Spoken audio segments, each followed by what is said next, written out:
Hello students. तो आज हम लोग स्टार्ट करने जा रहे हैं डाइवर्सिटी इन लिविंग ऑर्गेनिज्म, जो कि 9 का एक चैप्टर है। एंड हम लोग इसमें डिस्कस करेंगे हमें ये चैप्टर पढ़ने की ज़रूरत क्यों है, इसके बारे में बात करेंगे। एंड हम लोग ये भी बात करेंगे क्लासिफिकेशन से हमें क्या क्या सीखने को मिलता है। तो चलिए शुरू करते हैं। तो सबसे पहले अगर बात करें तो why do we need classification. अगर हम लोग सबसे पहले यही क्वेश्चन का जवाब नहीं जानते तो इस चैप्टर को पढ़ने का कोई मतलब ही नहीं।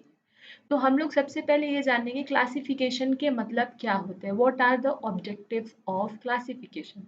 तो क्लासिफिकेशन, आप एक एग्जांपल लीजिए। आप एक घर में रहते हैं, लेकिन उस घर में कमरे नहीं होते, कमरों की जगह पे बस एक बड़ा सा हॉल होता, सब कुछ बिखरा हुआ होता, कोई भी चीज़ कहीं भी ऐसे ही रैंडम फेंकी हुई होती, कोई भी चीज़ ऐसे ही रैंडम पड़ी हुई होती, तो क्या उस घर में रहना मुश्किल होता या आसान होता। अब एक दूसरा सीन इमेजिन करते हैं जिसमें आप एक ऐसे घर में रह रहे हैं, इनफैक्ट आप अभी भी उसी घर में रहते हैं जिसमें प्रॉपर कमरे बने हैं। आपका किचन अलग होता है, आपका लिविंग रूम अलग होता है, आपका बेडरूम अलग होता है, आपका स्टडी रूम अलग होता है, मतलब different rooms are divided into just one house.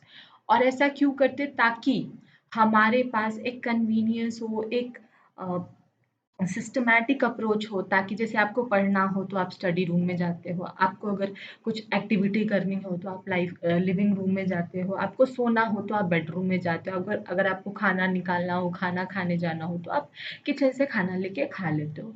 वैसे ही क्लासिफिकेशन की ज़रूरत इसलिए पड़ती है, हमारे पास almost 1.7 to 1.8 million of species हैं। मतलब इस पूरी दुनिया में अगर स्पीशीज़ की बात करें तो इतने नंबर ऑफ स्पीशीज़ हमारे पास हैं।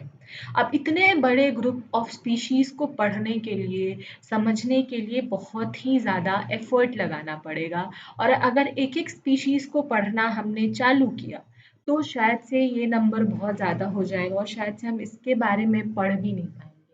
तो क्लासिफिकेशन का सबसे पहला ऑब्जेक्टिव तो यही है कि convenience of study and identification, मतलब हमें पढ़ने में आसानी हो। अब देखो जैसे कि आइडेंटिफिकेशन में भी आसानी हो जाती है। नेक्स्ट है studying the order of evolution. Studying the order of evolution से मतलब ये होता है कि हमारे पास अलग अलग ऑर्गेनिज्म जो है वो अलग अलग टाइम पे इवॉल्व हुए हैं। जैसे अगर हम लोग बात करें तो सबसे पहले अगर सेल चैप्टर में आपको याद हो तो हम लोग पढ़ते हैं प्रोकैरियोटिक ऑर्गेनिजम्स के बारे में, उसके बाद हम लोग पढ़ते हैं यूकैरियोटिक के बारे में।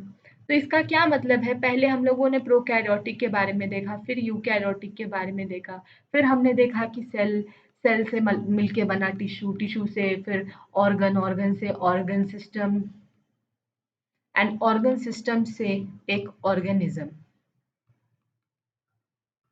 तो there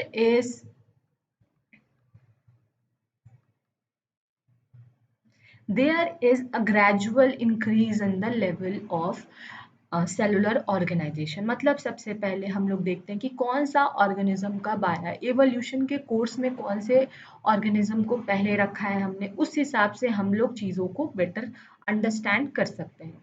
नेक्स्ट जो है understanding the relationship among the various group of organism. आज हम लोग जब क्लासिफिकेशन के नेक्स्ट एपिसोड में बढ़ेंगे तब हम लोग देखेंगे कि सबसे पहले इनवर्टिब्रेट्स बने, इनवर्टिब्रेट्स के बाद वर्टिब्रेट्स बने, वर्टिब्रेट्स में भी एडवांसमेंट हुआ है। वर्टिब्रेट्स में सबसे पहले फिशेस बने, फिशेस के बाद फिर आपका एम्फीबियन बने, एम्फीबियन के बाद रेप्टाइल्स बने, रेप्टाइल्स के बाद आपका एव्स बने, एव्स के बाद आपका मैमल्स बने। तो ये हम लोग देखेंगे कि अलग-अलग ग्रुप जो हमने डिवाइड किए हैं उनमें क्या रिलेशनशिप हम लोग इस्टेब्लिश कर सकते हैं।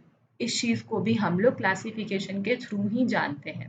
नेक्स्ट जो है सिस्टमैटिक अरेंजमेंट, जैसा कि आपके बैग या फिर आपके बुक में होगा, या फिर आपके स्कूल का ही एग्जाम्पल लेते हैं। आपके स्कूल में क्या होता है, आपके स्कूल में फर्स्ट क्लास के स्टूडेंट की क्लासेस अलग होती हैं, सेकंड क्लास के स्टूडेंट्स की क्लासेस अलग होती हैं। वैसे करके क्या एक सिस्टमैटिक अरेंजमेंट बनाया गया है। सेम हम लोग इतने बड़े डाइवर्स जो 17 लाख 18 लाख जो स्पीशीज़ है हमारे पास, उनको हम लोग सिस्टमैटिक अरेंज करते हैं ताकि उनकी स्टडी जो है वो बहुत ही आसान हो जाए। नेक्स्ट लेक्चर में हम लोग देखेंगे कि इसके बाद हम लोग सिस्टम ऑफ क्लासिफिकेशंस के बारे में देखेंगे। Thank you.